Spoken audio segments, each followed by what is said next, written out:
Hello students, I am Sneha Batra. Here we are studying about linear equation in two variables.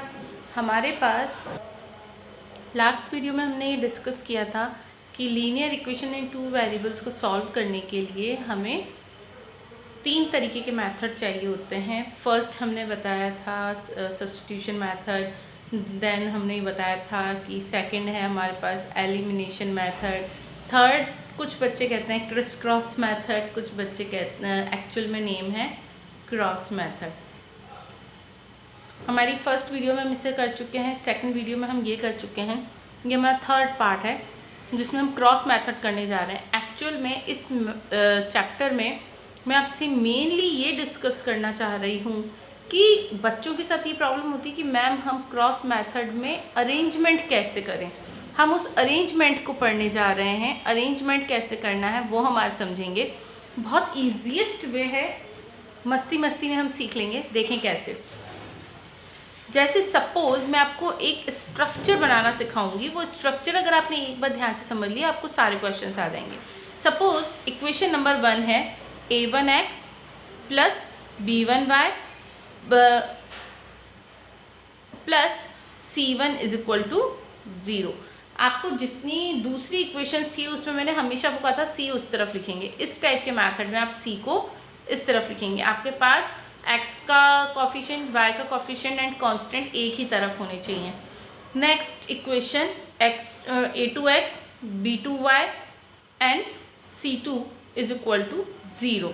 जब आपके पास इस type की दो equation दी जाएंगी और आपसे कहा जाएगा क्रॉस मेथड से इसे सॉल्व कीजिए. बच्चों का फेवरेट मेथड होता है ये, क्योंकि इससे आसानी से क्वेश्चन सॉल्व होते हैं. कैसे देखिए, बहुत अच्छा तरीका है. मैंने बच्चों को, अपने स्टूडेंट्स को मैंने एक टेक्निक समझा रखी है. आप ऐसे लिख लीजिए a b and c. a शुरुआत का है इसलिए इसे छोड़ दीजिए. देन हम जाएंगे b पे, b फिर c, फिर c से फिर a और a से बाद में जाएगा. यानी पहले नंबर पे ये, दूसरे नंबर पे ये, तीसरे नंबर पे ये, अगेन चौथे नंबर पे. यानी जहाँ से चलना शुरू किया है वापस वहीं पे आना है. b से c, c से a से b. a को स्टार्टिंग में नहीं लेना है, b को स्टार्टिंग में लेना है. बस इतना सा ध्यान देना है. ठीक है. अब आप कह रहे होंगे मैम पता नहीं क्या बता रही हैं. अब हम इन्हें से सॉल्व करते हैं.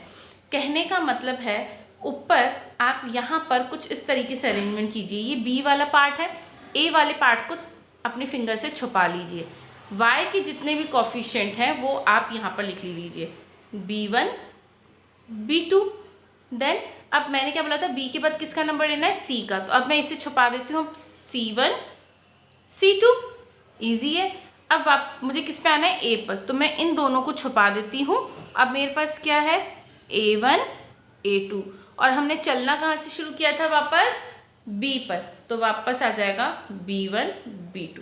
हमें इन नंबर्स को इस क्रम में जमाना होता है. इसके बाद में क्या होता है, हम यहाँ पर इसकी अरेंजमेंट करते हैं कि हमने ये क्यों लिखा है. वो आप कुछ इस तरीके से करेंगे. इसके ऊपर लिखेंगे x, यहाँ लिखेंगे y और यहाँ लिखेंगे 1. आप सोच रहे होंगे बड़ा, बस अब देखते जाइए, 2 मिनट में क्वेश्चन सॉल्व होने वाला है. अब हम एक बार ऊपर से नीचे आएंगे. जब ऊपर से नीचे होंगे तो पॉजिटिव, और जब नीचे से ऊपर जाएंगे तो नेगेटिव. ऊपर से नीचे आएंगे पॉजिटिव, नीचे से ऊपर जाएंगे नेगेटिव. ऊपर से नीचे आएंगे पॉजिटिव, नीचे से ऊपर जाएंगे नेगेटिव. ओके.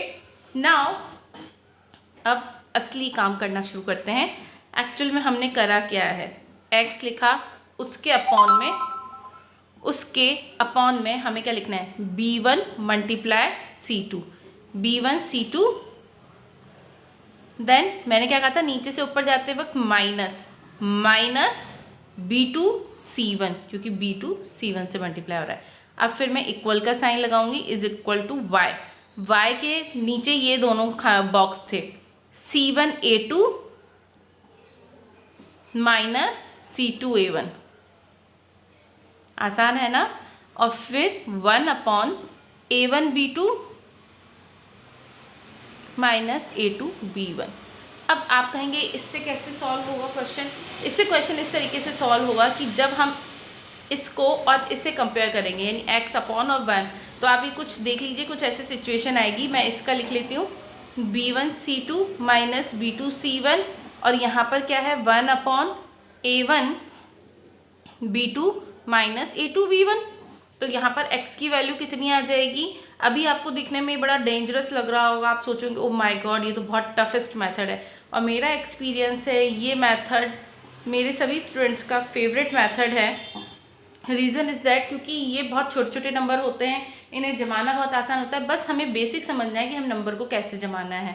ओके, इसी तरीके से अगर अब मुझे y की, अब यहाँ पे आपको जो नंबर दिख रहे हैं उस समय मल्टीप्लाई हो सकता है, ये 3 हो, ये 2 हो तो 3 2 जा 6, ये 2 हो तो 2 2 जा 4, 6 में से 4 गया तो 2, कुछ इस तरीके से होंगे। भी हम करेंगे क्वेश्चंस, एक एग्जांपल आपको मैं बताऊंगी। तो यहाँ पर क्या है y वाला और इसका कंपेयर करेंगे तो क्या होगा c1 a2 minus c2 a1, और वहाँ पर क्या है a1 b2 minus a2 b1। y is equal to कितना हो जाएगा, ये पूरा पार्ट उधर ट्रांसफर होगा और आंसर आ जाएगा। ओके, अब इसी चीज़ को कई बच्चे कहते हैं कि मैम हमसे अगर उस टाइम ध्यान नहीं आएगा तो हम क्या करेंगे।